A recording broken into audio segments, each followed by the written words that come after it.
जी जी अस्सलाम वालेकुम। अस्सलाम वालेकुम जी। जी वालेकुम अस्सलाम सर। अस्सलाम वालेकुम सर। अस्सलाम वालेकुम फरीद साहब एंड द टीम।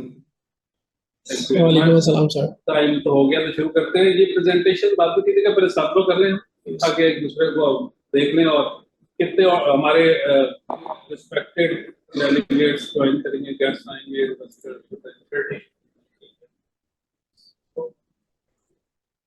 अरुण भाई, बहुत देर से मुलाकात नहीं हुई, चलो ये बहाना अच्छा होता है कि एटलीस्ट इससे आपको गपशप मारने का मौका मिल जाता है। और हमजा का क्या हाल है? और बिलाल साहब? जी जी ठीक है सर। बिलाल साहब है, and then we have Usman our finance head and Khurram who is our member of corporate team. ठीक है जी, मेरे साथ जासिम है, आप जानते हैं उनको। जासिम 10 साल हमारे साथ लाहौर ऑफिस में थे, आजकल सीएफए कर रहे हैं और यहाँ कराची आके पास होने का चांस बढ़ जाता है, इसलिए इधर से कर रहे हैं। और मोहम्मद अली। सो प्रेजेंटेशन तो आपकी जाहिर है लग गई है, सबने देखी, बड़ी अच्छी लगी और आप इसको थोड़ा एक्सप्लेन भी कर देंगे। मैंने जब इसको एक डायग्राम रीड किया था तो मुझे बस वो फाइनेंशियल चार्जेस वाली बात समझ नहीं आई थी, वो आप समझा ही देंगे इंशाल्लाह। उससे आप लोगों की, हम सबकी, वैसे जो हमारे इन्वेस्टिंग कंपनीज हैं, हमें ख्वाहिश होती है कि अच्छा परफॉर्म करें, ना सिर्फ ऑपरेशनली बट उनकी शेयर की प्राइस भी अच्छी चले। आपके केस पे ये ख्वाहिश जरा डबल उससे हो जाती है कि आपको हम अपने से, हमारे आप सीनियर हैं बट टर्न स्पॉन्सर हैं, प्रोफेशनल टर्न स्पॉन्सर, तो हम आपकी जो होती है दुआएं ज्यादा हो जाती है, नंबर 1। और नंबर 2 ये कि आप जो वेव्स की जो बैलेंस शीट है उसकी बुक वैल्यू अगर 50 रुपए हो और मार्केट में रेट 15 रुपए हो तो फिर जरा मजा कम हुआ होता है, वो भी आप अपनी आज बातों में कवर कर लेंगे। सो वेव्स का जो नाम और ब्रांड है, मेरे ख्याल से 50 रुपए तो इसकी ब्रांडिंग होनी चाहिए कीमत, लेकिन वो तो मार्केट है, जिस तरह से भी करें। तो मेरा ये ख्याल है कि सवाल जवाब होंगे उस पर बहुत सारी चीजें कवर हो जाएंगी और मैं ज्यादा भी आपसे टाइम नहीं लेता। मेरे 2-3 छोटे-छोटे सवाल है, but I think they will be covered by you in the presentation और by people who will love to put you questions. तो बिस्मिल्लाहिर्रहमानिर्रहीम करते हैं जी, और over to the presenters for the presentation.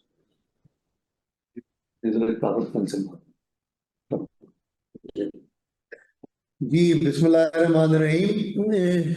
Farid साहब, आई होप मेरी आवाज आ रही है? जी आ रही है जी। तो ये पहली प्रेजेंटेशन है हमारी वेव्स कॉरपोरेशन के बारे में, जो होल्डिंग कंपनी है। और आप लोग जानते ही हैं वेव्स कॉरपोरेशन 3 बिजनेस हैं। 2 बिजनेसेस जो हैं वो सब्सिडरी कंपनीज में के थ्रू ये कंट्रोल करती है, और तीसरा बिजनेस जो रियल एस्टेट बिजनेस हम करना चाह रहे थे और अभी भी हम एक वो पोटेंशियल मौजूद है, वो that is on the balance sheet of the holding company which is waves corporation, जिसकी हम बात कर रहे हैं। तो नेक्स्ट स्लाइड। ये हमारी जी लिस्ट ऑफ कंटेंट्स है, जिसमें कॉर्पोरेट स्ट्रक्चर के बारे में हम थोड़ा सा बताएंगे। मैंने जैसे अर्ज की कि ये दोनों सब्सिडरीज के बारे में we will be mentioning briefly, Waves home appliances और वेव्स मार्केटप्लेस। इसके अलावा जो हमारी स्ट्रेटेजिकली लोकेटेड लैंड है, जो अभी वेव्स कॉर्पोरेशन ही की बैलेंस शीट पे है, जिस पे रियल एस्टेट प्रोजेक्ट किए जाने का पोटेंशियल है, उसके बारे में कुछ ब्रीफिंग है। और फिर finally the financial performance of the company. ये है जी कॉर्पोरेट स्ट्रक्चर, जिसमें के सबसे पहले होम अप्लायंसेस बिजनेस दिखाई दे रहा है, जो कि ओन करती है subsidiary by the name of waves home appliances limited, which is also a listed company, जिसकी के कॉर्पोरेट ब्रीफिंग अभी 5 बजे हम लोग देने जा रहे हैं। दूसरा जो बिजनेस है वो रिटेल बिजनेस है, और रिटेल बिजनेस में हम लोग ओन करते हैं कोई अराउंड 100 शॉप्स, जो अप्लायंसेस बिजनेस हैंडल करती हैं, अप्लायंसेस प्रोडक्ट्स की रिटेल सेल्स एंड मार्केटिंग करती हैं। और तीसरा जो बिजनेस है, जो जिस तरह से मैंने अभी मेंशन किया, वो एक रियल एस्टेट प्रोजेक्ट जो हम लोगों ने कंसीव किया था, which is plan to be developed on the land where our original appliances factory is located. इस फैक्ट्री की रीलोकेशन हम लोगों ने प्लान की हुई है, नई जगह खरीद के वहां पे उसकी कंस्ट्रक्शन तकरीबन 80% कंप्लीट है. Going forward, we are hoping के sometime soon it will be moved to the new factory जहां से अप्लायंसेस और साथ ही साथ रियल एस्टेट प्रोजेक्ट को अंडरटेक करने की भी एक सही पोजीशनिंग जो है वो इंशाल्लाह अचीव हो जाएगी. आगे आगे जाए. वेव्स होम अप्लायंसेस, जिसको आप लोग जानते ही हैं, हमारा ब्रांड नेम वेव्स, जिसकी टैगलाइन है, नाम ही काफी है. और अल्हम्दुलिल्लाह ये टैगलाइन मैं आज भी क्लेम करता हूँ बड़े यकीन के साथ कि जितनी भी बड़ी अप्लायंसेस कंपनीज हैं पाकिस्तान में, we enjoy the best recall because of the strongest tagline. Waves brand जो है पिछले 50 साल से इस मुल्क में ऑपरेट कर रहा है और हमारी प्रोडक्ट्स की जो सेलेबिलिटी है वो इस ब्रांड की वजह से अल्हम्दुलिल्लाह बहुत ज़्यादा है versus what we are actually able to produce and sell. So therefore जो इस कंपनी का वेव्स होम अप्लायंसेस का टर्न अराउंड हम आजकल इंशाल्लाह जिसके आगाज से हम गुजर रहे हैं और आने वाले साल में और अगले 2-3 सालों में we will be witnessing that massive inshallah turnaround. So that will be based on the strength of this brand and then of course the tagline. We are engaged in manufacturing and assembling of complete range of consumer appliances, जिसमें के deep freezer तो हमारी एक flagship product है ही, उसके साथ साथ refrigerator, air conditioners, washing machines, microwave ओवन्स, water dispensers, और गैस कुकर्स, वाटर हीटर्स वगैरह जो हैं, along with small domestic appliances, ये हमारी कंप्लीट रेंज प्रोडक्ट्स की है जो हम बहुत सालों से बेचते चले आ रहे हैं. अभी पिछले 1-2 सालों से जो मुल्क भर में मॉनेटरी टाइटनिंग की वजह से जरा कुछ बिजनेसेस पे सॉर्ट ऑफ प्रेशर था, उसके नतीजे में हमने अपनी कुछ प्रोडक्ट्स डिसकंटिन्यू कर दी थी, जिनको अब हम दोबारा से रीलॉन्च करने के प्रोसेस में है.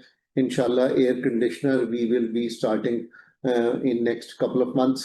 डीप फ्रीजर्स और रेफ्रिजरेटर्स जो हैं वो तो ऑलरेडी हम लोग कंटिन्यूसली बेचते चले जा रहे हैं, और फिर साथ ही साथ हम बाकी जो प्रोडक्ट्स मैंने मेंशन की उनमें भी वी विल बी इंशाल्लाह reentering and we will be इंशाल्लाह होपिंग टू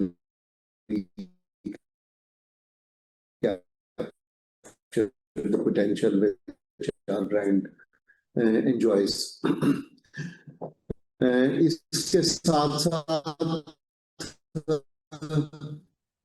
जो मेंशन किया गया है, वी आर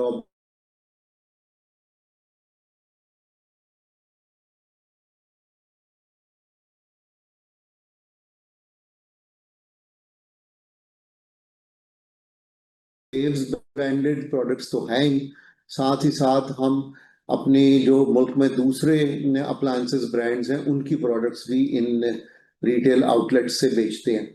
तो जो हमारे कमिटेड रिटेल कस्टमर्स हैं और उनको ही मेनली ये प्रोडक्ट्स ऑफर की जाती हैं, और उनके साथ एक रिलेशनशिप का नतीजा है, और फिर relationship coupled with our strong credit control procedures, जिसके नतीजे में अल्हम्दुलिल्लाह हमारा जो रिकवरी का रिकॉर्ड रहा है वो 95% से ऊपर ही रहा है, even in the difficult years जो हमने पिछले 3-4 साल इस मुल्क में देखे हैं.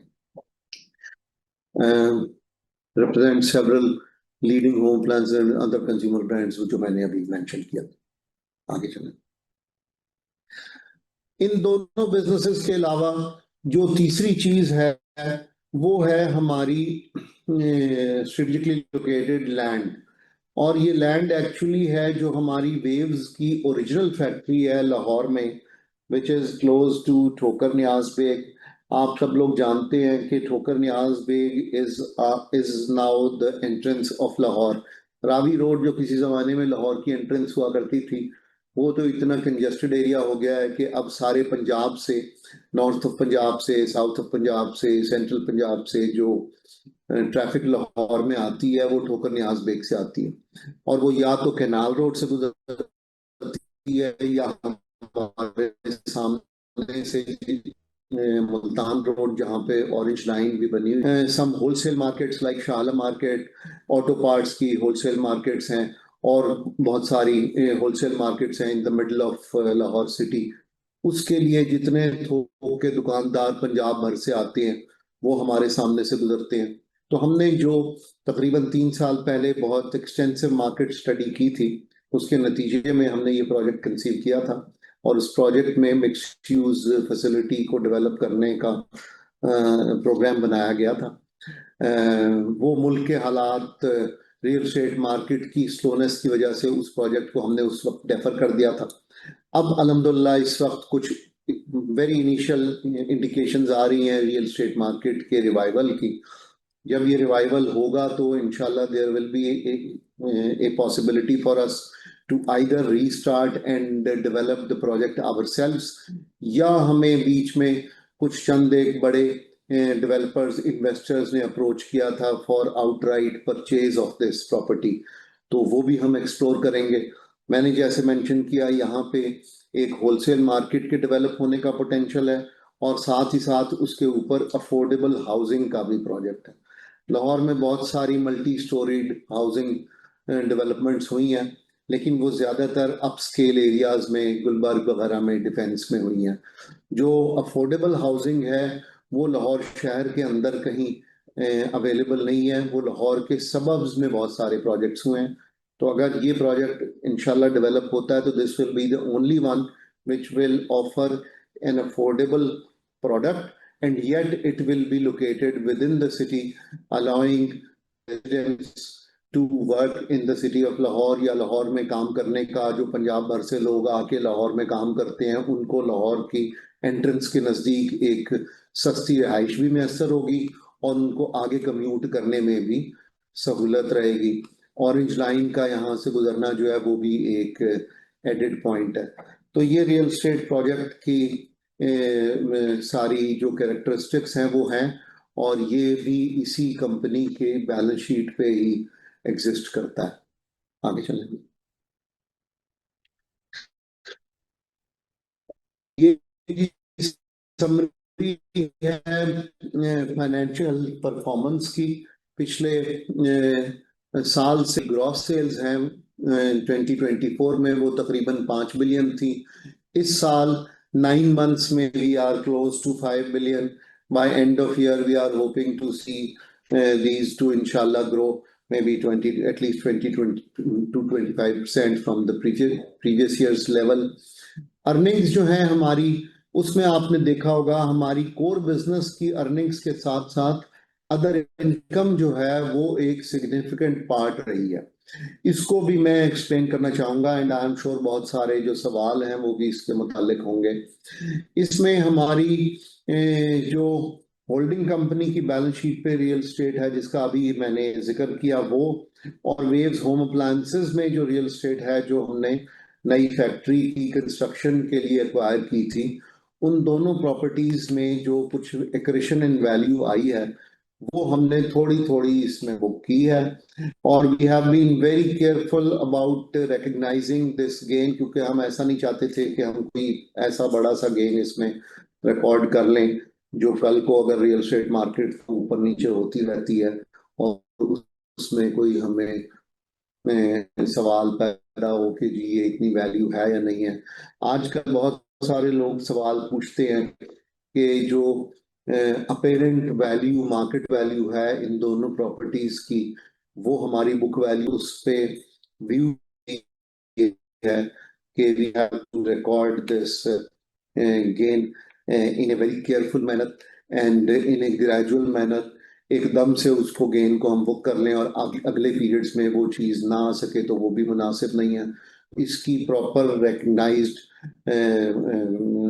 जो वैल्यूएशन कंपनीज हैं उनसे वैल्यूएशन कराने के बाद वो वैल्यूएशन बुक की गई है।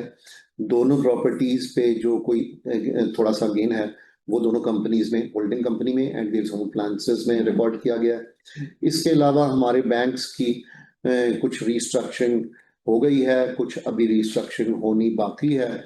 जो रीस्ट्रक्चरिंग अप्रूव हो गई है उस पे जो हमें फाइनेंशियल कॉस्ट्स वगैरह की एक्यूमुलेटेड फाइनेंशियल चार्जेस और रिकरिंग फाइनेंशियल चार्जेस की डिफरमेंट उन रिस्ट्रक्चरिंग प्रोग्राम्स में अलाउ की गई है, उसका अकाउंटिंग प्रिंसिपल्स के मुताबिक एक गेन जो है वो बुक किया गया है। और जैसे मैंने कहा कि जितनी रिस्ट्रक्चरिंग हो गई है उसका गेन बुक कर लिया गया है, विच इज रफली half of our total loans. बाकी जो लोन्स हैं उनकी रिस्ट्रक्चरिंग अभी अप्रूव होनी है, which is in the final stages of approval. तो वो हो जाती है तो उसका गेन तब बुक किया जाएगा जब उनकी अप्रूवल होगी। तो अदर इनकम में मेनली ये दो चीजें हैं, एक क्यों उस्मान जी सर। एक unrealised gain on the real estate assets, और एक दूसरा जो लोन्स की रिस्ट्रक्चरिंग के नतीजे में again prevailing accounting principles and practices के मुताबिक जो गेन आया है उसको रिकॉर्ड किया गया है। तो हमारी अर्निंग पर शेयर जो है 9 मंथ्स की 2.3 रुपीज है। इंशाल्लाह by year end this is expected to be a little more. और अगले साल में मैं जो एक इम्पोर्टेंट बात कहना चाहता हूँ वो ये है कि अल्हम्दुलिल्लाह अप्लायंसेस बिजनेस जिस रिवाइवल फेज से गुजर रहा है उसका एक हम लोगों को तवक्को है, अगर कुदरत को मंजूर हुआ, कि उसका एक अच्छा इफेक्ट अगले कैलेंडर ईयर में इंशाल्लाह आएगा।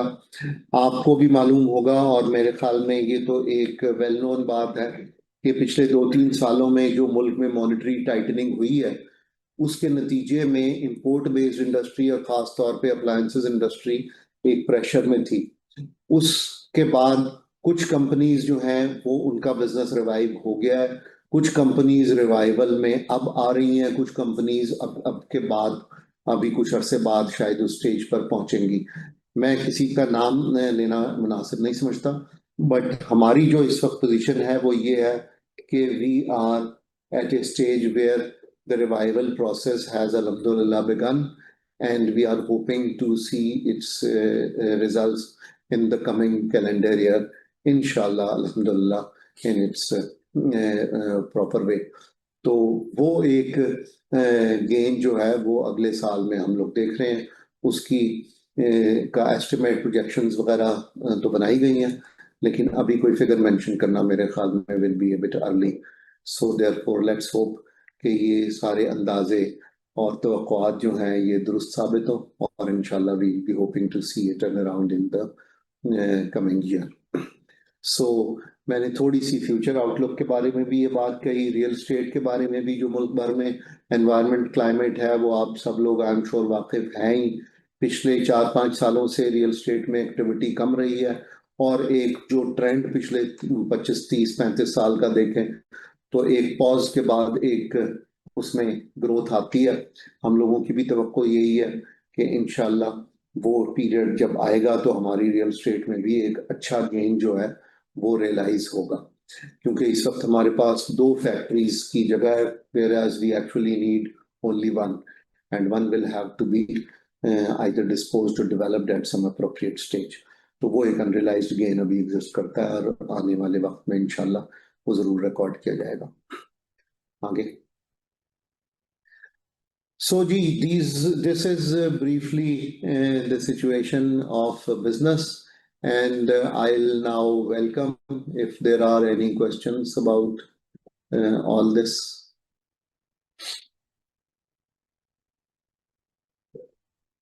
लिखे हुए होंगे, पूछें, देखते हैं वो लिखे हुए ना, वो क्या है, जरा पढ़ दें। जी जी अच्छा अभी अच्छा ऑडियंस में अब जिन जिन के क्वेश्चंस हैं तो मैं सभी से रिक्वेस्ट करूंगा please raise your hand, then उसके अकॉर्डिंगली उनका जो माइक है अनम्यूट कर दिया जाएगा और वो अपना क्वेश्चन इजीली उसमें अंडरस्टैंडेबल वे में समझ सकेंगे। अकील को लाओ। फरीद साहब, I hope I have given an appropriate briefing about the business, क्योंकि आपकी अप्रूवल इंडोर्समेंट जो है वो हमें हमेशा बड़ा हौसला देती है। जी जी, थैंक यू वेरी मच। तो हमारी आज मार्केट डाउन होगी ना, तो हमारे जो पोटेंशियल और एग्जिस्टिंग इन्वेस्टर से मूड ऑफ हुआ हुआ, तो जी अभी 2-4 लोग सवाल कर रहे हैं। मेरे ख्याल से ये अगर कवर नहीं करेंगे वो सवाल तो फिर मैं आपसे पूछ लूंगा। तो ये अब्दुल रज़ाक साहब जी। अस्सलाम वालेकुम जी वालेकुम सर। अस्सलाम। अगर आप सबसे पहले तो first of all sir market share of आपके जो दो मेन प्रोडक्ट्स हैं उसके बारे में कुछ बता सके कि मार्केट शेयर इस वक्त कितना है आप लोगों का, और वॉल्यूम्स क्या आ रहा है। इसलिए कि सर दूसरी कंपनी है पेल अप्लायंसेस, वो काफ़ी ज़्यादा चीज़ें डिटेल में शेयर करती है, इवन प्राइजेस भी डिटेल में शेयर कर रही होती है प्रेजेंटेशन के अंदर में। आप लोगों ने वॉल्यूम भी शेयर नहीं किए और बाकी फर्दर डिटेल भी नहीं दी, तो कुछ कुछ बताएंगे मार्केट शेयर क्या है और वॉल्यूम्स क्या हैं। जी, मैं अर्ज करता हूँ। एक तो गुजारिश ये है कि ये मैं एक्चुअली अभी प्रेजेंटेशन आपको दे रहा हूँ होल्डिंग कंपनी की, और इसके बाद dedicated presentation waves home appliances के बारे में है। तो उसमें हम जरा अप्लायंसेस बिजनेस के की जरा मजीद गहराई में तफसील जरूर डिस्कस करेंगे। मैंने ये चीजें जरा उस प्रेजेंटेशन के लिए छोड़ दी थी, अदरवाइज वो कंप्लीट रेपिटेशन हो जाती। बट मैं ब्रीफली आपके सवाल का जवाब देने की कोशिश जरूर करता हूँ। देखें, डीप फ्रीजर्स में हमारा मार्केट डीप फ्रीजर जो वेव्स का हमेशा से मेन प्रोडक्ट रहा है, उसमें हमेशा से हम मार्केट लीडर रहे हैं। हमारी मार्केट के दो सेगमेंट्स हैं। एक सेगमेंट है जो जिसको हम नेटवर्क सेल्स कहते हैं, जो हमारे डीलर्स नेटवर्क के थ्रू सेल होती है, और एक कॉर्पोरेट क्लाइंट्स का सेगमेंट है जिसमें बड़ी बेवरेज कंपनीज हैं, फूड कंपनीज हैं, आइसक्रीम वगैरह बनाने वाले लोग हैं, इंस्टीट्यूशनल कस्टमर्स। तो वेव्स, क्योंकि हमारी मेन प्रोडक्ट डीप फ्रीजर रहा है, इसलिए हम इंस्टीट्यूशनल कस्टमर्स में भी हमारा सबसे ज्यादा ट्रेडिशनली शेयर रहा है versus all other appliances players. Overall अगर आप डीप फ्रीजर्स की मार्केट देखें तो हमारा पिछले 5 साल का हम जो टैबुलेट करते हैं मार्केट शेयर, वो तकरीबन, आप सुन पा रहे हैं अकील साहब? जी जी जी बिल्कुल बिल्कुल सर। हमारा मार्केट शेयर तकरीबन 40% के करीब रहा है। मैंने जैसे अर्ज की पिछले जी जी सर। जी पिछले 2 सालों में कुछ ये डिसरप्शंस रही हैं हमारी मार्केट में, और ओवरऑल मैं यही कहूंगा कि डीप फ्रीजर्स में हमारा को रफली 5 साल की बेसिस पे 40% का मार्केट शेयर रहा है। कॉर्पोरेट मार्केट में एक जमाने में तो हमारा कोई 70-80% के करीब भी शेयर था। जस्ट 40,000 यूनिट्स हमने एक साल में कोका कोला कॉर्पोरेशन को सप्लाई किए थे। पिछले 2 सालों में आप जानते हैं ये बड़ी बेवरेज कंपनीज के बिजनेसेस जो हैं, वो भी ये मिडल ईस्ट की सिचुएशन की वजह से जरा उनकी मार्केट्स पे, उनकी प्रोडक्ट्स पे भी प्रेशर रहा है, इसलिए उन्होंने भी अपनी कुछ प्रोक्योरमेंट कम की है। और पाकिस्तान में भी जो भी इकोनॉमी की और इंडस्ट्री की सूरत हाल थी, उस वजह से वो कुछ वॉल्यूम्स में कमी रही है। बट अब आने वाले साल में वी आर होपिंग कि उसमें भी ग्रोथ आएगी। जो कॉर्पोरेट सेगमेंट है, फूड कंपनीज जिसमें KNN, सबरोसो, बहुत सारी फूड कंपनीज हैं जो हमारे कस्टमर्स हैं। फौजी फूड्स, ओपा ब्रांड के साथ वो बेचते हैं, और जितनी भी फूड कंपनीज हैं मेनली वो सब हमारे ही कस्टमर्स हैं। और इसी तरह से नेटवर्क पे हमारे फ्रीजर्स की रेंज माशाल्लाह किसी भी कंपनी से ज्यादा बड़ी वाइड रेंज है। रेफ्रिजरेटर में वेव्स का मार्केट शेयर तो सिंगल डिजिट में रहा है ऑनेस्टली स्पीकिंग, बट हमारी जो प्रोडक्ट रेंज है वो इस वक्त किसी भी बड़ी कंपनी से पीछे नहीं है। और प्रोडक्ट रेंज डेवलप करने में बड़ी कैपिटल इन्वेस्टमेंट की भी जरूरत दरकार होती है, और फिर प्रोडक्ट को मॉडर्नाइज करने के लिए भी उसमें कोई खास तौर पे बड़े साइजेस लाने के लिए खासी इन्वेस्टमेंट दरकार होती है।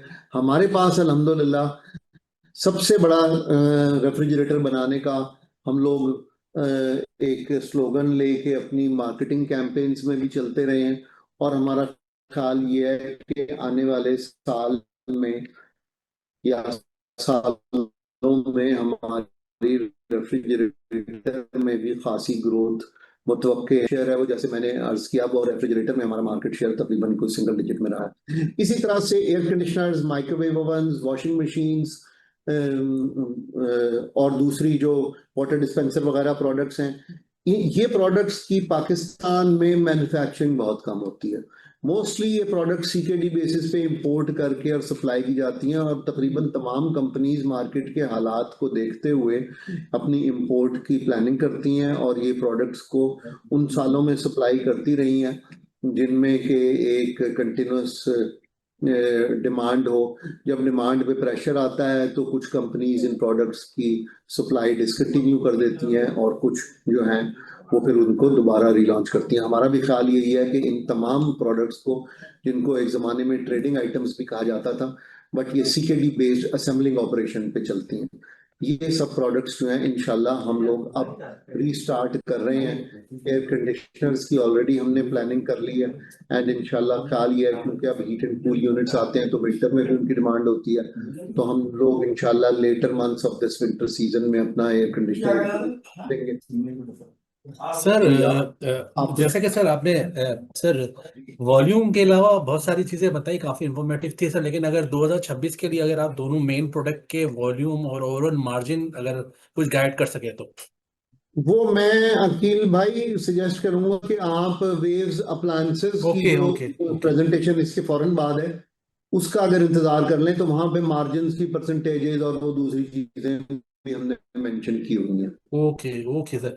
और सर जो लाहौर की प्रॉपर्टी है आपके सर, उसके बारे में अगर आप बता सके वैल्यूशन, देखिए रेट्स का भी एक ऑप्शन मौजूद है जैसे कि आपने कहा, और इसको आउटराइट आप सेल भी कर सकते हैं। तो अभी कोई मतलब एडवांस स्टेज पे ही है या अभी भी इनिशियल स्टेज पे ही है जो कुछ हो रहा है? देखें, ये दोनों चीजें, जो प्रोजेक्ट कंसीव करके प्रोजेक्ट की जो प्लानिंग थी वो तो एडवांस स्टेज क्या बल्कि तकरीबन मुकम्मल हो चुकी थी। हमने उसके लिए बहुत सारी मार्केट स्टडीज भी कराई, फिर उसके मास्टर प्लान हमने बड़े रिनाउंड लोकल और फॉरेन आर्किटेक्ट से बनवाए, और फाइनली हमने एक मिक्स यूज फैसिलिटी का डिजाइन फाइनल करके उसको एलडीए में उसके नक्शे वगैरह अप्रूव कराने के लिए भी सबमिट कर दिया था। फिर जब रियल एस्टेट फाइनेंसिंग जो बैंक्स बड़ी एग्रेसिवली ऑफर कर रहे थे उस पे एक फुल स्टॉप लग गया। हाउसिंग यूनिट्स खरीदने के लिए जो subsidize loans state bank commercial banks के थ्रू ऑफर कर रहा था वो बंद हो गया। और फिर पाकिस्तान में आप जानते हैं रियल एस्टेट सेक्टर में एक एमनेस्टी स्कीम जो है वो हमेशा एक बड़ा मेजर रोल प्ले करती है, उस पे भी पिछले तकरीबन 2 सालों से एक फुल स्टॉप लगा हुआ है।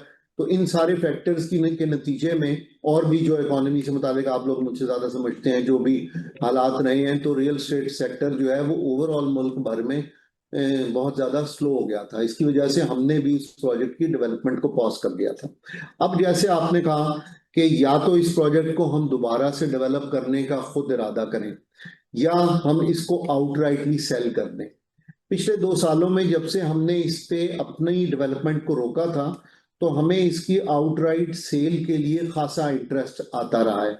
हमें पाकिस्तान के बहुत सारे बड़े डेवलपर्स इन्वेस्टर्स ने अप्रोच किया और बात की और बड़ा कीन इंटरेस्ट का भी इजहार किया, लेकिन वो फाइनल ऑफर देने से जस्ट पहले सिर्फ इसलिए रुके रहे कि अभी इस वक्त अगर कोई प्रोजेक्ट डेवलप किया जाता है तो उसकी ऑनवर्ड सेल वाले हालात नहीं है। तो जैसे ही कोई हाउसिंग यूनिट्स की सेल के हालात पैदा होंगे, हमारा ख्याल ये है कि वो लोग इसमें दोबारा से इंटरेस्ट लेंगे और उस इसकी आउटराइट सेल का भी इम्कान होगा। अभी कल ही था ना, मंडे को I had a visitor from Karachi, A sizeable developer, जो कि लाहौर में उन्होंने कुछ रियल एस्टेट इन्वेस्टमेंट्स भी की हैं। अभी कल ही बल्कि लास्ट वीक में हमें बताया गया कि इस्लामाबाद का एक बहुत बड़ा रियल एस्टेट सेंटोरस के नाम से जिन्होंने प्रोजेक्ट किया, उन्होंने लाहौर में एक बड़ी प्रॉपर्टी एक्वायर की है और वो भी कोई रियल एस्टेट प्रोजेक्ट डेवलप करना चाहते हैं। तो रियल एस्टेट प्रोजेक्ट्स की डेवलपमेंट की कुछ इनिशियल इंडिकेशंस तो डेफिनेटली आ रही हैं, बट टू क्लियरली से कि इसको अब हमने खुद डेवलप करना है या इसको बेच देना है इज ए बिट अर्ली।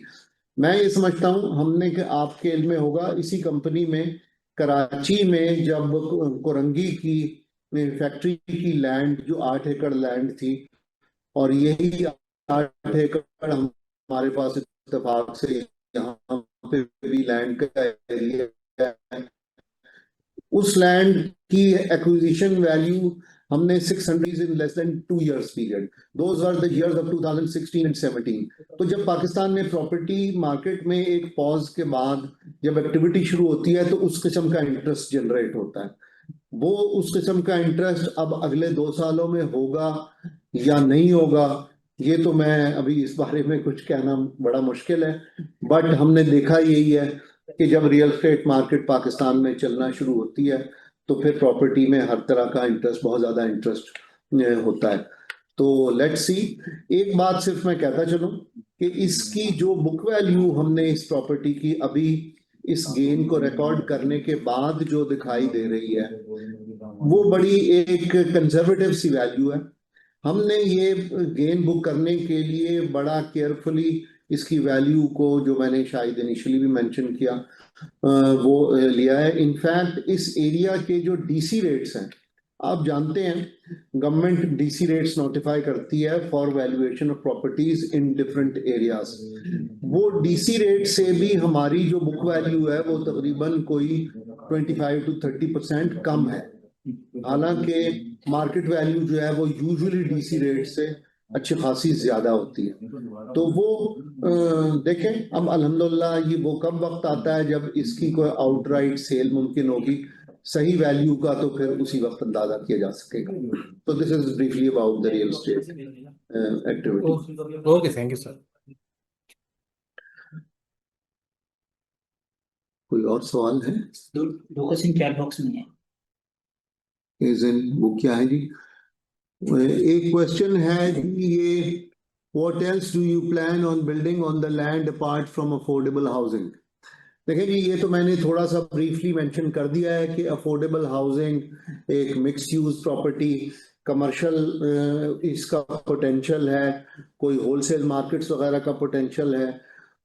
फिर जो हमें मुख्तलिफ डेवलपर्स बताते रहे हैं इस जगह पे लाहौर की बहुत सारी यूनिवर्सिटीज़ हैं, उन यूनिवर्सिटीज़ के लिए हॉस्टल्स वगैरह बना के बहुत सारे इन्वेस्टर्स डेवलपर्स जो हैं वो उन यूनिवर्सिटीज़ को ऑफर कर सकते हैं। उसके अलावा एजुकेशनल इंस्टीट्यूशंस, हॉस्पिटल या तो मार्केट या इस प्रॉपर्टी की छोटी कमर्शियल प्लॉटिंग करके भी इसको डिस्पोज ऑफ किया जा सकता है, जिसमें कि development cost will be minimal. So these are various options, और इनमें से कोई भी फैसला तो उसी वक्त पेज पे होंगे जहां पे इसको हम स्पिन ऑफ करने की का फैसला करेंगे। और सवाल था इधर आएगा।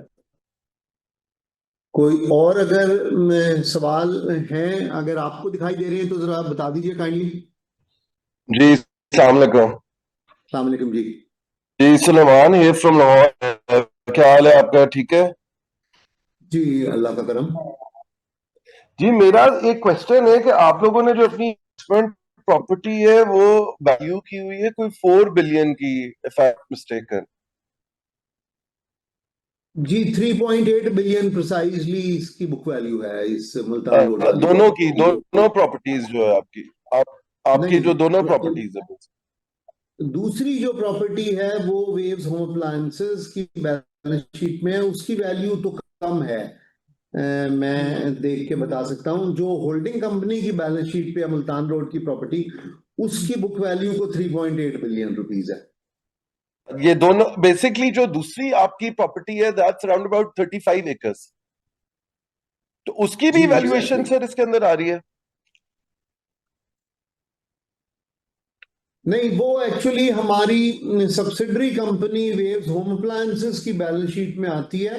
हाँ, आप ऐसे कह सकते हैं क्योंकि कंसोलिडेट होके उसकी सारी फाइनेंशियल स्टेटमेंट्स भी होल्डिंग कंपनी में ही दिखाई देती हैं, कंसोलिडेटेड फाइनेंशियल स्टेटमेंट्स में, तो उसका भी इफेक्ट इसमें मौजूद है। तो उसके बारे में क्या आपका बहुत मेरा एक्चुअली सवाल है क्योंकि मैं I go to that area lot, तो मैंने उसकी वैल्यूएशन बहुत कंजर्वेटिव नहीं हुई क्योंकि आपके बिल्कुल ऑपोजिट बिस्मिल्लाह हाउसिंग सोसाइटी का 2 लॉन्च हो गया है, which is right now like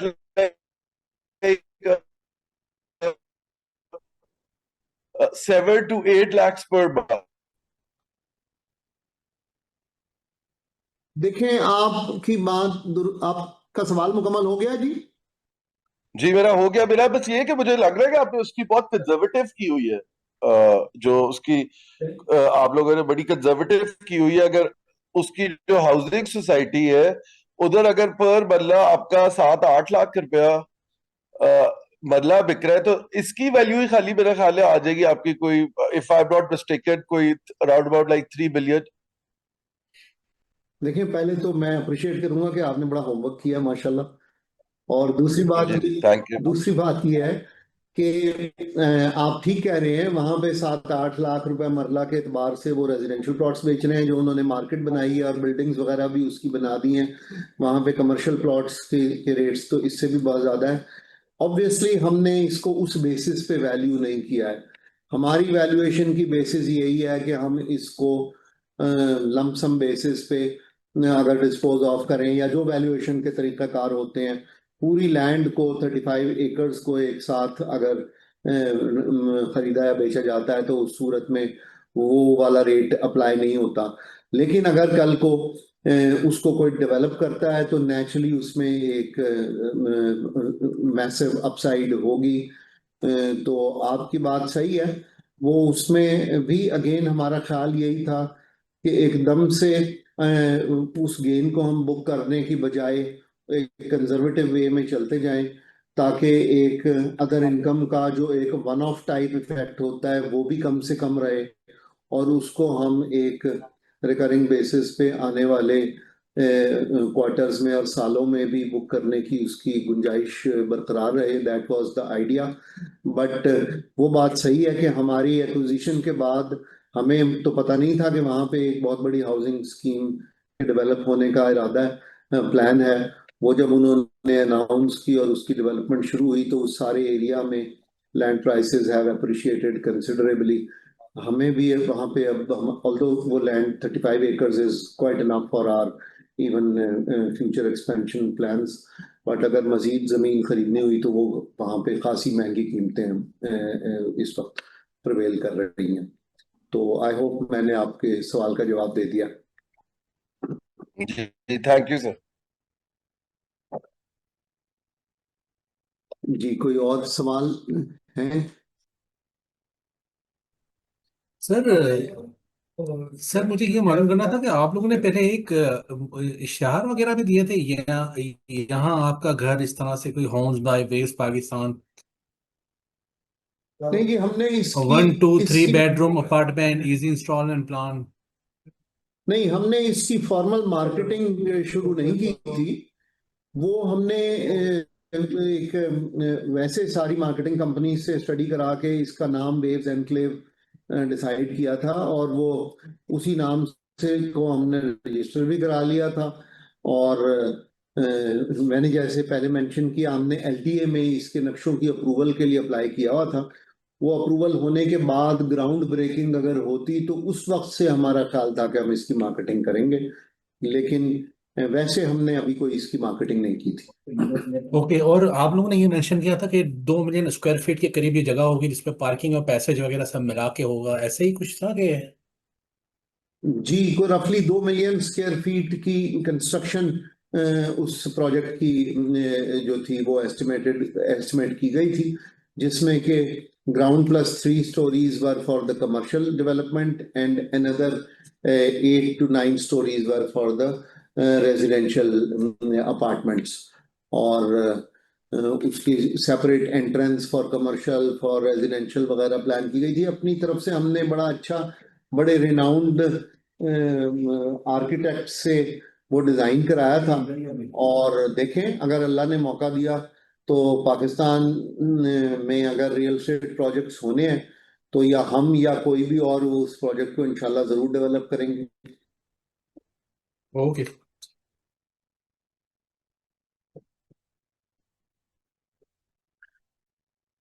कोई और सवाल अगर हैं तो I think we should answer. Shahrukh भाई, दो छोटे छोटे सवाल। एक तो ये कि अगर आप देखें कि इस दफा के फाइनेंशियल चार्जेस तो 9 मंथ्स के 431 मिलियन हैं, जो कि हम वर्क बैक कर सकते हैं। मैं इसके नेट पे देख रहा था कि इसके कॉरेस्पॉन्डिंग जो आपकी प्रेजेंटेशन है इस पे तो समझ में आ गई मुझे, बट अगर मैं इसके PSX वाली वेबसाइट पे देखूं तो इसका कॉरेस्पॉन्डिंग फाइनेंशियल चार्जेस 127 मिलियन नजर आ रहे हैं मुझे। वो ग्रुपिंग में चेंज है या मैं बहुत ले रहा हूँ? कॉरेस्पॉन्डिंग 127 कहाँ दिखाई दे रही है? अली आपकी खोलो की देर में 9 मंथ FY24 9 मंथ्स का जो अब आपको मैं अगला सवाल कर रहा हूँ, टीम ये देख ले। जी जी ये बिलाल एक्चुअली ये था कि जो आपके कंपैरेटिव अकाउंट्स हैं, ये पहले प्रॉपर्टी पिछले साल जो थी, this was in the inventory actually, और वो जो मार्कअप था वो वहां कैपिटलाइज हुआ था क्योंकि प्रोजेक्ट डेवलपमेंट के अंदर ये इसको हमने क्लासिफाई किया था।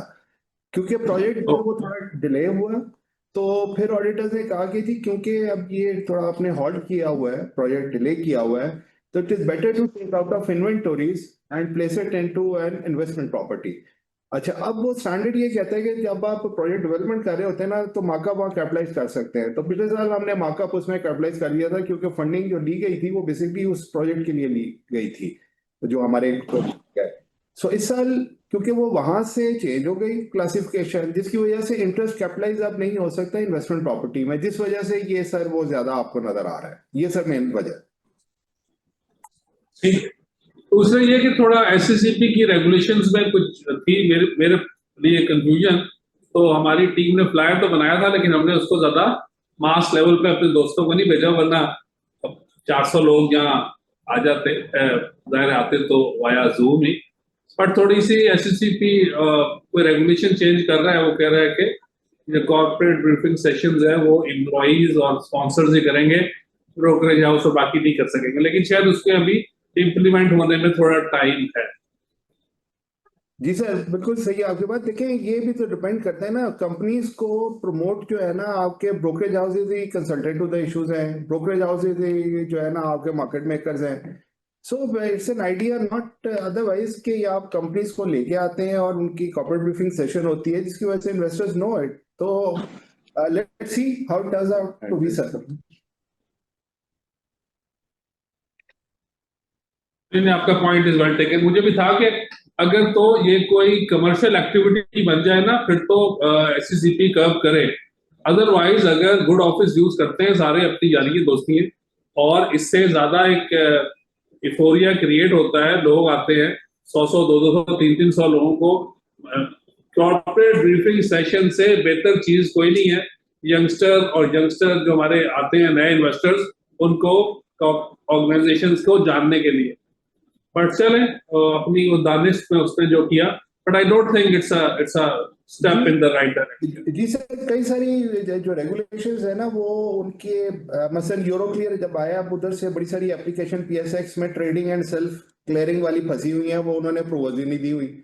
सो ऑब्वियसली उनके आइडियाज तो आते हैं लेकिन इम्प्लीमेंटेशन का है। रीड की नई रेगुलेशंस हैं, 6 महीने 8 महीने हो गए हैं चेंज, वो अभी तक नहीं आई। सो ये जब आएगा तो सर फिर देखेंगे इसको। अब ऐसा ना चार्ज करना शुरू कर दें या SCCP भी इस पे कोई टैक्स वैक्स लगा दे तो चले, बहरहाल जो भी होगा। ये एक मोहम्मद नुमान साहब कोई हैंड रेज कर रहे हैं सवाल के लिए। मोहम्मद नुमान। नहीं सर। हाँ नहीं, वो परमिटेड है। I think we are good ये सर अस्सलाम है। अच्छा ओके, नहीं मैं मोहम्मद नहीं। जी जी जी अभी साहब। मिस्टर सलमान एक व्यूअर थे, उन्होंने आपसे क्वेश्चन किया था कि बिस्मिल्लाह हाउसिंग स्कीम के रेफरेंस से अगर हम for the sake of discussion उस वैल्यूएशन को जो 7-8 लाख रुपए उन्होंने मरला बताया है, उस बेसिस पे हम वेव्स की फैक्ट्री की मतलब जो प्रॉपर्टी है उसकी कैलकुलेशन करें तो वो तो फिर हमारी 70-80 रुपए तक बुक वैल्यू चली जाएगी, अभी जो 30-40 के आसपास आ रही है। एक तो मेरा ये क्वेश्चन है। अब दूसरा ये जिसमें आपने कहा था कि उसको हम स्मूथ मतलब ग्रेजुअली रियलाइज कर रहे हैं और कंजर्वेटिव कर रहे हैं ताकि अर्निंग्स पे इम्पैक्ट ना आए, वो तो फिर जान की स्मूथनिंग इफेक्ट नहीं होगा? ये दो मेरे क्वेश्चन है, इस पर प्लीज क्लैरिटी दे दें। Thank you.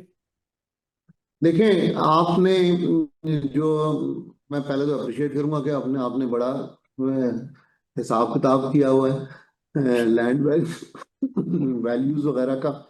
बट बात यह है कि हमारा ऑब्जेक्टिव अभी इमीडिएटली तो उस लैंड को डेवलप करने का नहीं है, तो उस एतबार से उसको वैल्यू नहीं किया गया है।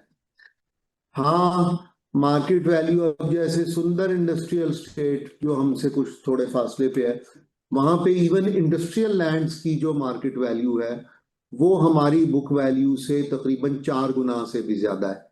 मेरा ख्याल है कि हमारे एरिया में भी ग्रेजुअली जब पाकिस्तान में थोड़ी सी इकोनॉमिक एक्टिविटी और जरा बिजनेसेस जरा जीडीपी ग्रोथ वगैरह भी को 5-6% के लेवल पे आएगी जो गवर्नमेंट प्रिडिक्ट कर रही है अगले 2-3 सालों में, तो इंडस्ट्रियल लैंड्स की भी कीमत तकरीबन लाहौर की सराउंडिंग्स में उन्हीं लेवल्स पे आ जाएगी जहां ऑलरेडी कुछ इंडस्ट्रियल स्टेट्स में मार्केट प्राइसेस हैं। तो उस वक्त हम इसको एज इट इज भी गालिबन हमें उस वैल्यू पे या लाना पड़ेगा या हम ला सकेंगे, और तब उसकी बुक वैल्यू जो है वो डेफिनेटली सब्सटेंशियली इंक्रीज होगी अगर ये सारा अनरियलाइज्ड गेन जो है ये बुक किया जाएगा। बट हमारा अभी उसको बुक ना करने का जो रैशनल है वो तो मैंने मेरे ख्याल में थोड़ा सा एक्सप्लेन करने की कोशिश की है कि one has to be as conservative as possible, और अगर इसको वन गो में बुक करने के बजाय अगर ग्रेजुअल बुक किया जाए तो वो एक शायद एक मुनासिब बात होती है किसी भी कंपनी के लिए कि उसकी एक कंटिन्यूअस ग्रेजुअल ग्रोथ आती रहे। अदर इनकम को तो usually one of type income तस्वर किया जाता है, लेकिन अगर वो वन ऑफ टाइप चीज में भी एक रिकरिंग इफेक्ट हो तो वो शायद एक बेहतर मॉडल होता है। So that is honestly speaking the rationale behind not booking the entire possible gain immediately. ठीक I है, hope थैंक यू मैंने वेरी नहीं मच। साहब आपका सवाल जी जी, थैंक यू आंसर कर दिया। Thank you. तो फरीद साहब मेरा ख्याल है काफी है, फिर 5 बजे हमारी दूसरी प्रेजेंटेशन है। अगर कोई साहब हैं इन लाइन तो जरूर देख लेते हैं। जी, एक अदा कर लें, फिर वो नमाज का ब्रेक लेके फिर दोबारा शुरू कर दें। जी सर। जी, ये सलमान कुछ कहना चाह रहे हैं। जी जी बात होगी फिर सर, आए, नहीं मैसेज नहीं किया। डाउन नहीं, अच्छा नहीं, वो कह रहा है, मैं कॉल कर अलाउ कर दीजिएगा। SP SP. सलमान परवेज लाहौर से सर। जी सर। जी सॉरी, मैं बार बार क्वेश्चंस कर रहा हूँ। अरुण साहब, I have a question for you कि आपकी एक इतनी एक्सपोनेंशियल प्राइसेस बढ़ गई है दोनों प्रॉपर्टीज की, तो वुडंट इट बी वाइज कि आप एक कोई और चीपर प्रॉपर्टी जो आपने पहले सालों पहले की थी आप उधर चले जाए और ये दोनों प्रॉपर्टीज डिस्पोज कर दें, जिससे शेयर होल्डर्स को बहुत ज्यादा वेल्थ भी मिल जाएगी और फाइनेंशियली भी कंपनी को बहुत फायदा हो जाएगा। देखें, आपका पॉइंट ठीक है, और किसी महंगी सी प्रॉपर्टी पे इंडस्ट्रियल एक्टिविटी चलाए रखना कोई बहुत ज्यादा अक्लमंदी नहीं होती। हमने इसी फिलॉसफी को फॉलो करते हुए कराची से लाहौर मूव किया था जब हमने सिंगर की प्रॉपर्टी को डिस्पोज ऑफ किया था, and then we were able to realize a substantial gain. यही रैशनल था वेव्स की प्रेजेंट लोकेशन से नई जगह पे जाने का। अब वो इत्तेफाक से, अब उसे इत्तेफाक कहें या एक मतलब अच्छी फॉर्चुनेट बात कहें कि वहां पे भी अचानक लैंड प्राइसेस बहुत बढ़ गई हैं, और अभी क्योंकि हमने वहां पे फैक्ट्री कंप्लीट नहीं हुई है और मैन्युफैक्चरिंग कमेंस नहीं की है, तो therefore that potential is there कि उस जगह को हम किसी डेवलपर के हवाले कर दें और अपनी फैक्ट्री को किसी और चीपर जगह पे ले जाएं। But that I think we would like to analyze, evaluate and take a decision about at an appropriate stage. जब जरा जैसे अभी अर्लियर बात हुई कि कुछ रियल एस्टेट में कोई और एक्टिविटी, सेलेबिलिटी ऑफ दीज प्रॉपर्टीज अगर बढ़ती है तो फिर उस वक्त इस मौजू पे कोई फैसला करना मेरे ख्याल में ज्यादा मुनासिब होगा। बात आपने जो कही है वो दुरुस्त है। जी जो क्योंकि बिल्कुल आपके ऑपोजिट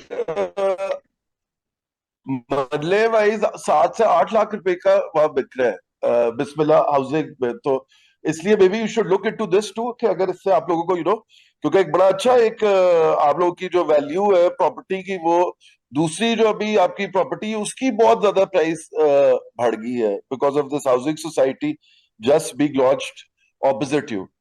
तो 10 मिनट का वक्फा कर लेते हैं, फिर आगे दोबारा मिलते हैं। चले ओके जी जी वेल टेकन जी thank you, thank you. Thank you okay, जी Thank you very much. Bye bye.